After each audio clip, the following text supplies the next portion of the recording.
Hello and welcome to the podcast that is formerly known as the Watchful Penguin Podcast. We've got a new name. It is This Week We Talk. And it's a tongue twister. Yes. If you say it really fast. This Week We Talk. This Week We Talk. Otherwise known as TwwT. Yes, we will be rebranding all of that stuff. It's gonna rebrand. Exciting. Yeah, we've been talking about it for a while, I think, and just needed a new name for the podcast and a new direction, I guess. We kind of talked about that in the last podcast. Well, and to come up with a podcast name that somebody hasn't already taken in this podcast world proved to be really difficult. Like, we had some really good ideas, and we're like, oh yeah, let's do that one. And we'd go online, and we'd go and get on Twitter to try to get the Twitter handle for it, and it's like, shoot, nope. Somebody already has it. Already gone. Shoot, somebody already has it. So we kept the Watchful Penguin for one episode into our third podcast season, but now we can officially say the big rebrand, the big twist, the big plot twist, if you will, to what was formerly known as the Watchful Penguin is it's now This Week We Talk. And this week we are going to be talking about recapping Extra Life. We'll get into what in the wide world is going on with HBO Max. We'll check in with a show I just recently watched on Netflix. And this week, we talk about journaling. And the fascinating part about This Week We Talk is it's not just one particular subject matter. This Week We Talk can cover everything from sports like softball to soccer to list making to cooking skills, smoking and grilling to politics, religion to even matters that are important to your health, which I think that journaling will fall into, and we'll get into much more in detail about the journaling side of things. And this week we talk, and it's just going to be me and you talking about journaling and our own personal journaling experiences as we move along. We'll bring in special guests to talk about the particular subject the day, if you will. But on This Week We Talk, let's start first with an Extra Life recap. That's what we were doing this past Saturday into the early morning hours on Sunday, and a pretty successful event, I'm told. Yeah, it was. So you and I and our friends raised $343.33. Got to get that 33 cents in there. Absolutely. So we had a good time. I made it all 25 hours. Other people did not. I made it 14, and then I took a good solid power nap for probably about 2 hours, I think. And then after my power nap, I was good to go. I finished strong. So yeah. You can't pin it all on me this year. I thought I had a much better performance than in years past. That's probably true. Yeah, definitely. It's the 25 hours. It's the 25th one that kind of gets you, though. Yeah. It's like you're thinking about, okay, well, I can probably do 24 hours. And then you're like, oh my gosh, we have another hour to get to. And it's 2 o'clock in the morning again. I'm going to go to bed. Yeah, it's definitely those last couple hours for me. I got to get something that's going to... Like, I'm not... Energy drinks don't help me, so I got to get something that keeps me awake, that keeps me occupied.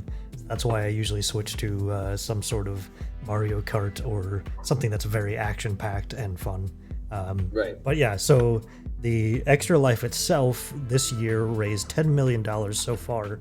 Nice. They are, I know, just yesterday, Rooster Teeth did their big charity stream, and they usually get at least $1 million, so that'll be added on top of that. And then it actually goes through the end of December. So if you still want to donate to us, you're more than welcome to find our links and donate to our page as well through the end of December. But then they will be giving those totals in January, the official full stream totals. November 6th is just the official streaming day, so that's why that's the big day that we always do it on. But they do raise money throughout the year, or you can raise money throughout the year for this particular charity. Which is nice, because I think a lot of the potential donors that we had, frankly, were just busy on Saturday. You know, there was a lot going on last Saturday. Maybe you heard about this. There was a pretty big football game on with our contingency, which is basically based in Nebraska. And if you're not from Nebraska or haven't been to Nebraska in a long time, Husker football is sort of like a religious holiday Yeah. if you will, each and every Saturday that the Huskers are on. So that, I'm sure, probably preempted into our numbers a little bit, as well as just overall active weekend. So nice to know that there's still opportunities for folks that want to donate to be able to do that through the end of December. Yeah, definitely. All right. So good Extra Life, and things still going strong for them as they continue to raise money for the kids. And we wish them continued success there. $10 million mark, and that will only improve as we move along through. Not only getting into December already. I can't believe we're saying that. I know. Oh my gosh, it's gonna get cold. Don't remind me. I've been hearing. Good time certainly to stay indoors and check out what is on the tube, and that is what we have been up to over the past week or so since our Extra Life extravaganza, if you will. You have re-downloaded and re-put together HBO Max. You have resubscribed to that for a couple shows that have been on. I'm sort of like the HBO Max guy that I'll get on, I'll subscribe when I've got a show like Game of Thrones. Right. And then, because let's face it, I cut the cord originally to save a little money on the cable bill. You know, the cable bill was really expensive. I'm like, ooh, I can just stream. So I'll cut the cord, I'll just stream. Right. Well, then you get into the Hulu Live, and then you get into the Netflix, and then you get into the Disney Plus, and next thing you know, you're paying more on your streaming services. So we had to make some cuts the other day. Yep. And HBO Max, just without Game of Thrones, without any new Game of Thrones on. Right. That was the selection. But you have recently resubscribed to it for a couple shows. In particular, Dune was one that you wanted to see, and let's without spoilers, yes, do our best for a recap. Right. Yeah. So yeah, I'm very similar to you with dropping services that I don't use all the time. There are probably a few that I could drop now that I am not currently watching, but I wanted to resubscribe to HBO Max, especially this month. Just I'm kind of finishing up my shows on all the other platforms, but I had seen Dune, a lot of people talking about Dune. It kind of just came out, so this is kind of a reimagining. So there was a version in, I can't remember the exact year, it was like in the 1980s that they had a movie, Dune, but it was everybody thought it was kind of weird and like didn't really get the vibe of the book that it's based on. So it's based on a book, the story is, and actually a series of books, which is also why the movie didn't really kind of coalesce with the book. So they're actually doing multiple movies. So this is just the first of a series of movies that they're going to be doing in the Dune universe. Like I said, I wanted to check it out. It was a beautiful movie. Like, it was so well shot. It made me think a lot of the new Blade Runner 2049. Sure. It was kind of similar aesthetics, like just the cinematography and the color grading and everything was just beautiful in this movie. And I will say, the movie is definitely a setup movie. It was not made to be a standalone movie.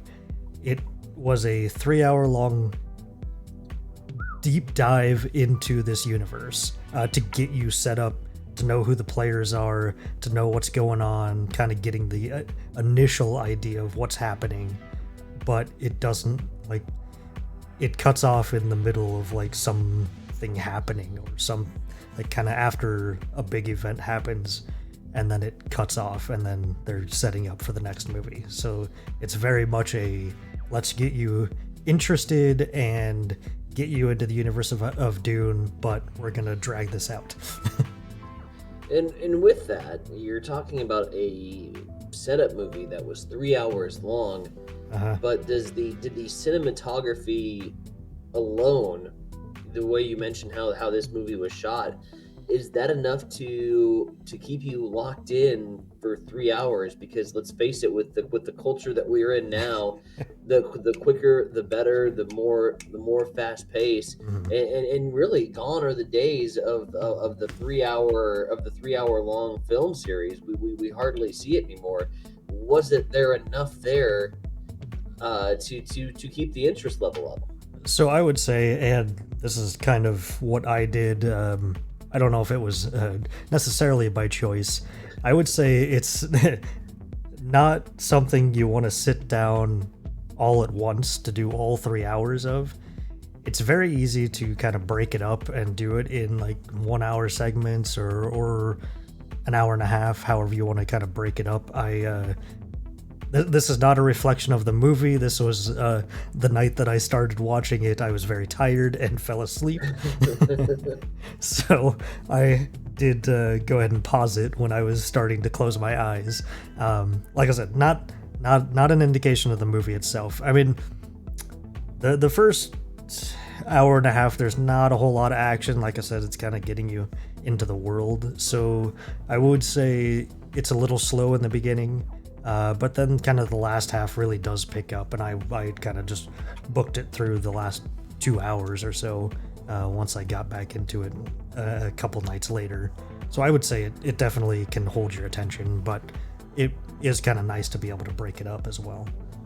Well, let's give you a little pass on the falling asleep. As previously mentioned, you did just do 25 straight hours of streaming over the past weekend, and I can tell you, even though I did not fulfill the full 25 hours, getting back up to speed this week proved to be a really difficult task. So Yes. I totally get the eyes drifting and drifting apart, regardless of what it could have been. It could have been a Jerry Bruckheimer film, and Right. after 25 straight hours of staying up and streaming, I would have probably been nodding off a time or two too. So Right. there you go. Dune setup film. You're anticipating more from the makers of Dune in the future. Yes. Yep. They've already Very cool. announced that the second one is greenlit, so there's at least that. There you go. So There you go. yeah. That takes the anticipation out of things if they're already making the announcement. Uh-huh. Dustin Southworth joining us here on This Week We Talk. He is, of course, the co-host to This Week We Talk. And this week we also talk about a flight attendant show I'm a little bit out of the loop on HBO Max. So fill me in with some details. This one is hoping to go sky high, if you will, for HBO Max. Oh. Come on, we had to throw one pun in there. Let's go. Yes. So Good pun for your Sunday. there we go.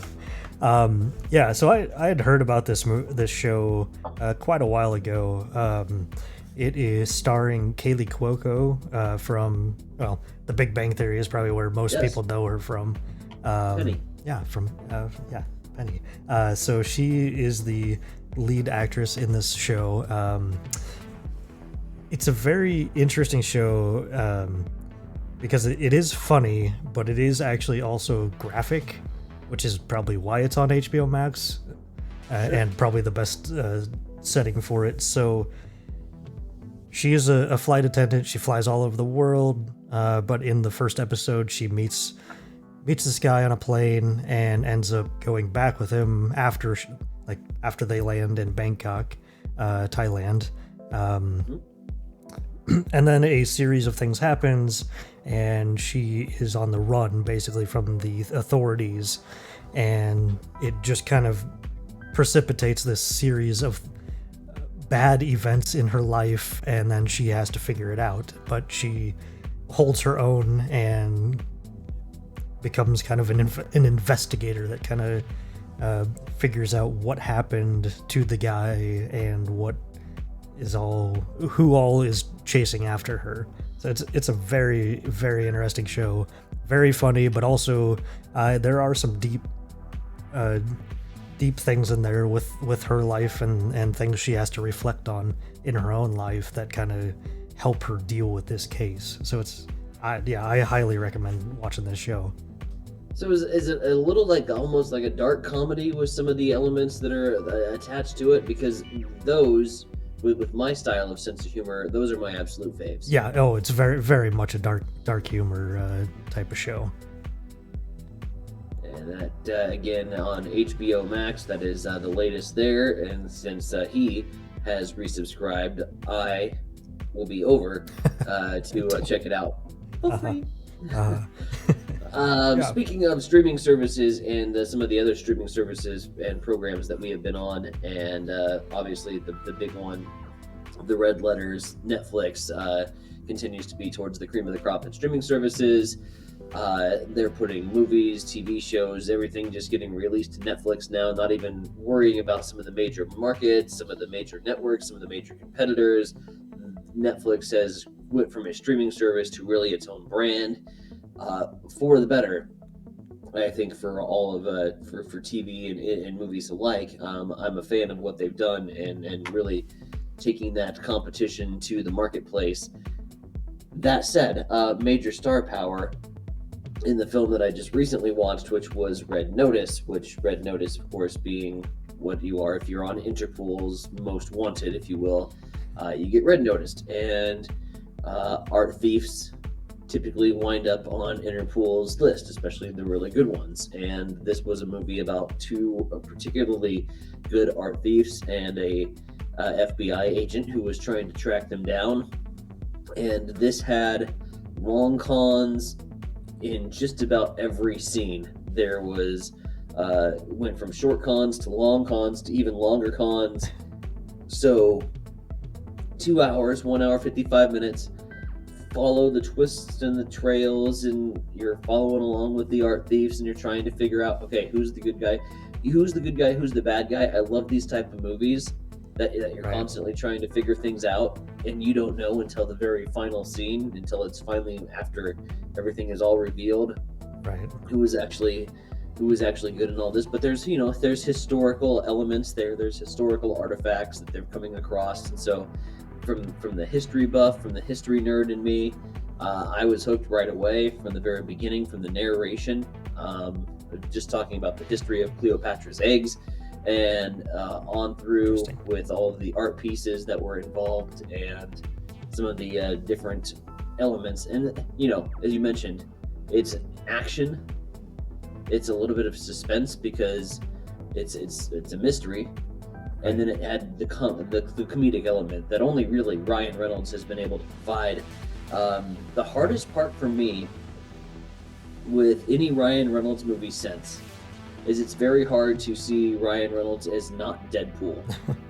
And I think it's just the way he portrays himself, the way he acts, and the way he delivers his monologues and his lines.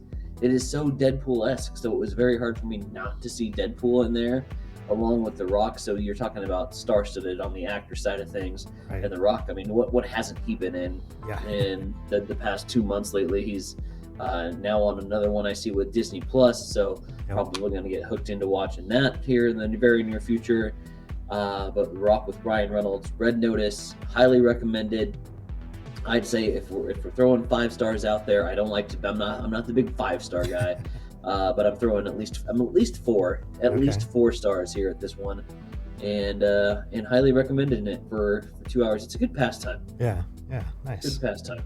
Nice. So that is Red Notice, and that is again streaming on Netflix, and it'll be up in the top 10 this week with Netflix. So that is that, and this is This Week We Talk, TwwT, and that moves us on to our top subject for today. And that top subject today on This Week We Talk about journaling. Yeah.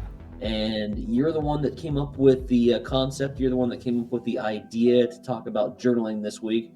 And I, as well as many other listeners out there, are probably very curious as to why. So I'm not exactly sure why it came back around this time. I have tried it throughout the years and failed generally at continuing on. That's my biggest problem, is like I get it started again, but then I just kind of drop off after a couple days. Is your journaling called a podcasting? Because it sounds a lot like podcasting. Pretty similar, yes, yeah. pretty much the same, yes. So yeah, I don't know. a few events came up, just kind of travel. I really want to put together a travel journal. That's kind of my biggest thing is keeping track of like things that I've done and places that I've gone. Because I mean, obviously that doesn't happen all the time for me, but I do try to. I mean, like you say, history and stuff. I do try to go to a lot of museums. I try to travel, especially all across Nebraska. I love exploring the state that we live in.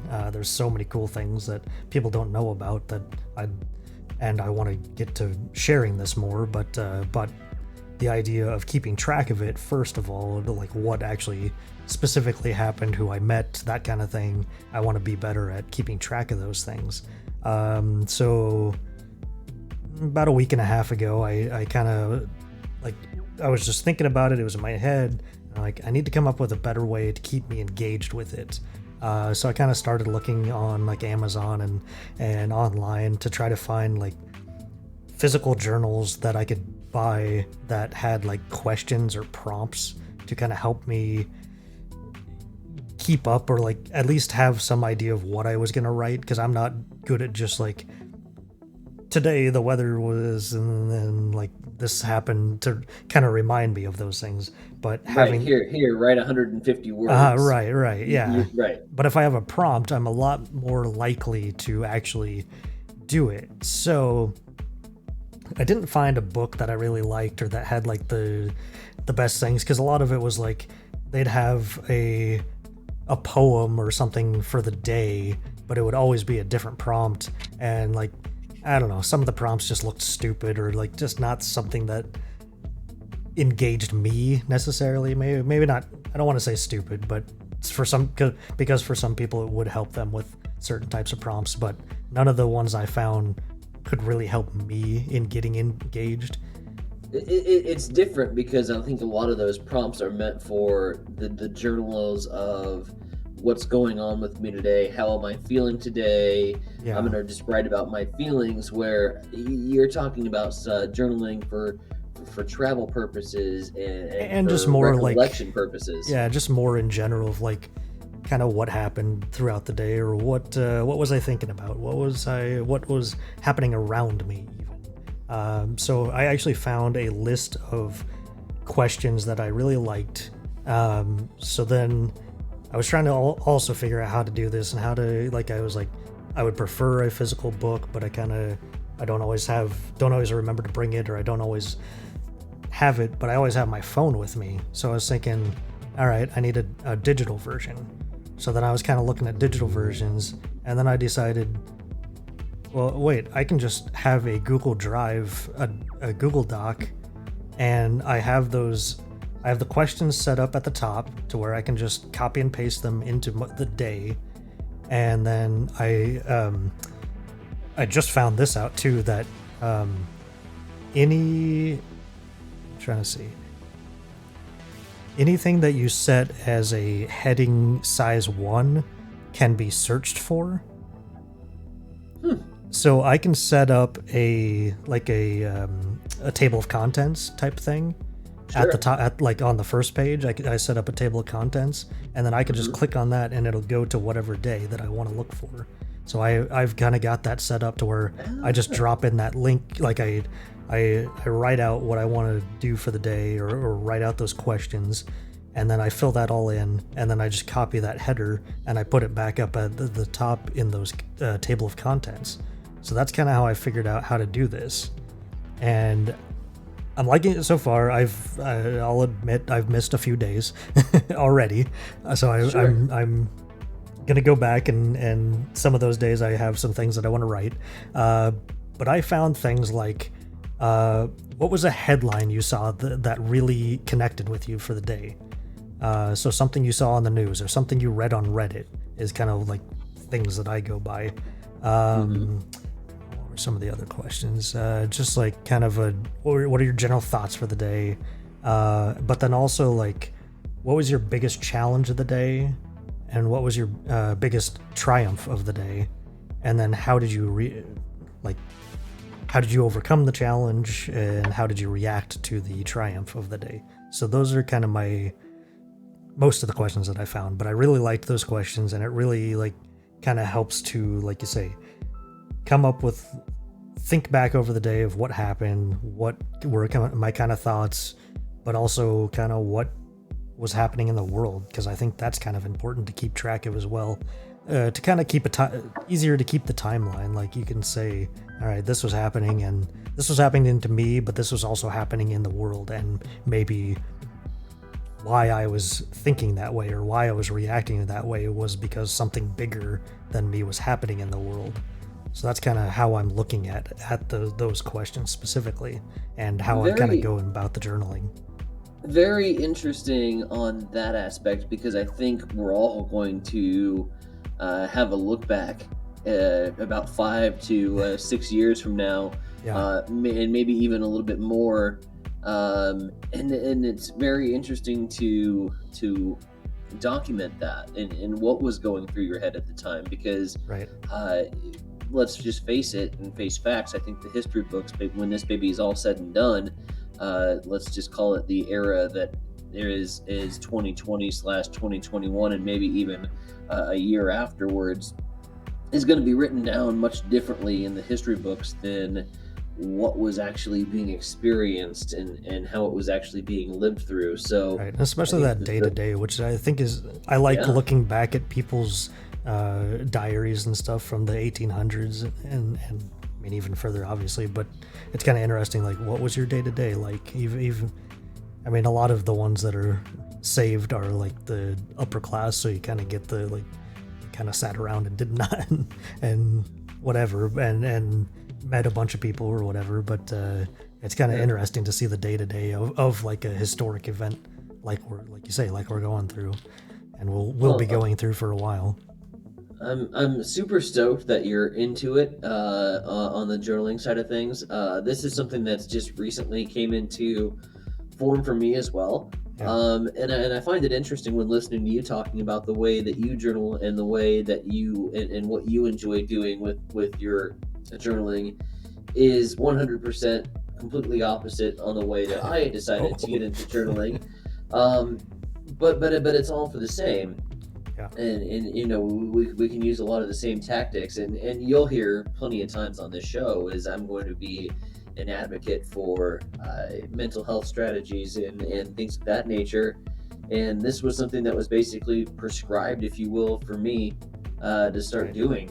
And I think that anyone that is going through their own mental health issues can find this certainly to be a very rewarding experience, in that not necessarily you're not going to be able to look at your journal from 3 days ago when you were going through a mental health crisis and say, okay, well, we'll just make this assumption.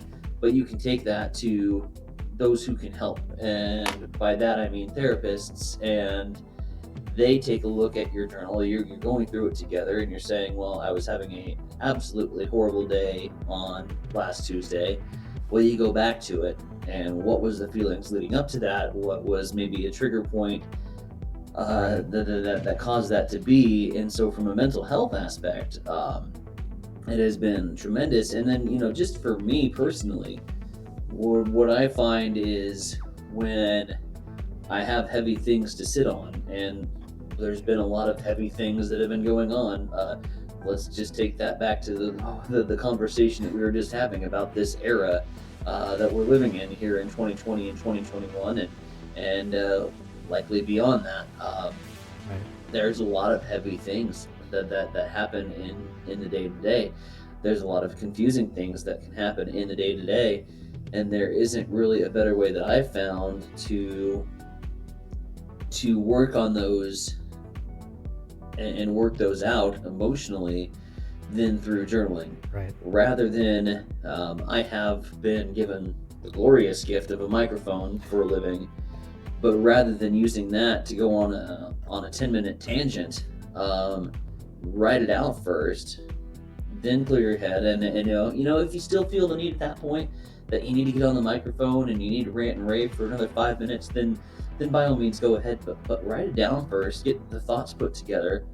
And you know, even on when I do chime in on the current events that are happening in our world, after I do write them down, after I take a look at the notes, after I kind of kind of digest the way I'm feeling about all of this, it makes for a clearer, more concise point. It makes my conversation that I'm having essentially with myself on the radio, it makes it more clear, it makes it more concise, it makes it more simpler and easier to understand when I'm understanding the way I'm feeling about it, and I'm not just, well, I'm just mad as hell and I'm not going to take it anymore. the old 1970s theory there. You take it back, you roll it back a little bit, and it makes for better arguments. So I've been using them a lot. Journalism, if you will. Journalism within journalism. I've been journaling a lot for my own mental health needs, but also really, as mentioned, it's helped a lot here in the office as well. So I'm totally on board with it. I am like you. There are days that have blank spots. I'm really, really, really curious about this table of contents and the way that you've got your docs hooked up, because I think that's a phenomenal idea, and it makes it just, I think, easier to navigate your own journaling, and when you're going back and to find a specific date, and I'll just go to the contents and boom, there it is. And I can sort it out, and I'm just thinking of ways off the top of my head. If I'm sorting it out by, taking the mental health aspect of it and sorting it out by feelings, sorting it out by angry, depressed, sad, whatever the different feelings are, and I'm going through those contents. Okay, well, here's all the times that, I was feeling this way, or I was feeling irritated, or I was feeling down, hopeless, and things of that nature, and being able to go right to it instead of having to flip through. Oh, nope, was mad that day. I was a little anxious that day. My goodness, that could be a game changer just in my own personal journaling. So we'll have to have a this week we talk after we talk. We'll have to talk about that. Go through, because I'm curious how you got that all set up, because I think it sounds fascinating. So no, I'm with you. I'm 100% on this journaling idea, and wish you the best moving forward, because I think it's just really cool. And it took me a while. It took me a while to get over the I'm a 35-year-old male and I'm putting things into a journal, or putting things into let's face it, you got to get over the diary idea. Everybody thinks of a journal like a diary, and if you can get over that. Well, and I think that was my problem with when I was looking online for like physical ones, because that's how they were all set up, or they were all geared towards, like I said, they were kind of like inspirational quotes and all that kind of stuff. Kind of flowery is the best word I can think of to kind of describe it, as opposed to like, all right, these are my thoughts. This is just what's happening around me. Kind of is, like I said, that's kind of where my head is at for journaling. What's happening around me, or what's happening to me, as opposed necessarily to what are my innermost thoughts, I guess. As you've been journaling, and here I'm curious because you have the historical side of things into it a little bit, and I know you're still fairly fresh into this. What was your favorite topic that you have journaled about so far? And that was completely on the spot, so take as much time as you need to answer this. I was gonna say it's not necessarily historical yet, because I haven't really gone on any trips lately. But actually, to be honest, I've journaled. I put this in my thing about the podcast and like our kind of conversations about changing the name and stuff. I've included that kind of thing, because that's like, I don't know if you know this about me, but when we talk about this stuff, it sends me on a 5-hour deep dive into the annals of the internet, and of just thinking about names, or thinking about, okay, how can we utilize technology, or what kind of software can I download that's going to help us accomplish some certain things. So that really does like drive me when we have those discussions. I enjoy doing that research. So I do tend to write that stuff, because it's like, all right, one of them is like, what's the big idea that I want to think about more in the future? And so I write something like that, or I write like, hey, we had this idea to change the name of the podcast. And so then it gets me onto like, all right, what else do I need to research for that type of thing? Like, besides just typing into Twitter, is that name taken? It really does make me think of like, all right, so what's the podcast artwork gonna look like? What's this gonna look like? How are we gonna reach out to people about the podcast? How, yeah, so it kind of puts me on a deep dive, and like I said, I just kind of that's what I'm thinking about that day. So that's what I like to write down is kind of like, especially technology and that type, our conversations about that is kind of what I include. You see why this podcast works so well. He's the person that spends 5 hours thinking about how to make it work. I'm the person that likes to talk, and all told, this week we talk. That's perfect. I talk, you research. Yeah. I would hate to read what that says about me over the course of the last 3 years, by the way, as we have started, stopped. And for the first time, I think in a long time, we can say this: 2 consecutive weeks of a show. Yeah. We're gonna take it. That's pretty good for us. Back pocket, so that's pretty good. That's great for the consistency. Although we did have that morning show for a month. That was a fun show. We did have that. That was a fun show, and if we could ever get back to having a cup of coffee and talking about current events again, that would. Maybe that's future plans. Maybe next week we talk about current events. Who knows?